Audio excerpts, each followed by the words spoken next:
Welcome to the Fly Palmy Arena in Palmerston North for the grand final of the 2018 ANZ Premiership.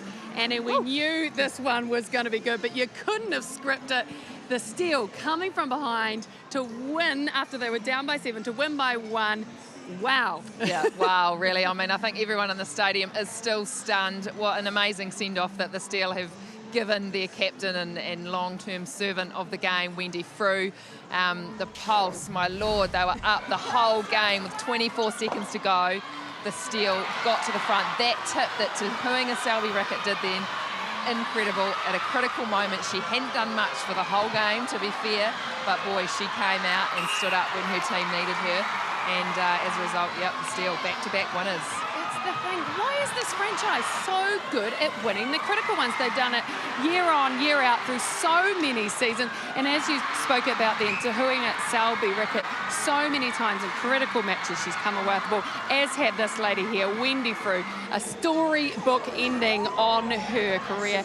Absolutely phenomenal. But one of those players that ensured the win for them, Gina Crampton, she was excellent. And also Shannon Francois, again, one of her best performances of the season. Yeah, I thought Francois certainly had one of her better games, but Crampton, she just warmed up into it, didn't she? First quarter, they weren't looking into O'Connell much. O'Connell was pretty slow off the mark. And then as the game went on, their vision just opened up. They had good breadth and width, which we saw in that elimination final last week against the Tactics. And they just had that fluidity on attack. They had the rhythm. They were all moving on to the ball and made it look easy by the end. They did. I thought in that first part, you know, Gina O'Connell, she got pushed around by Fitzpatrick, but then stood up strong. MVP of the season, though, we've just heard, is Katrina Grant. You know, heartbreaking for this woman. She's had a tough few months, to be honest, but she has played well throughout the season, and again today. Yeah, these knockbacks are only going to make her a tougher athlete and a better netballer for it. Although those are the things you don't want to hear at a time like now when you're losing by 1 goal. But yeah, look, she stepped up. Her and Fitzpatrick, I thought, were outstanding in that first half. They really made the Steel attack end work hard. But, you know, then the Steel came back, and as we crunched the numbers, well, the Pulse, they finished the game with a couple more attempts at goal than the Steel. Percentages slightly better for the Steel. Penalties was what really let the Pulse down, and I think as the game went on, Fitzpatrick and Grant, in particular Berger, they were drawing attention to themselves by the umpire. That, I don't think, helped. Turnovers very similar. Individual stats, we've talked about the young guns, Aaliyah Dunn, Jennifer O'Connell, really impressive, 91%, and great volume. Look at that from O'Connell, 40 from 44.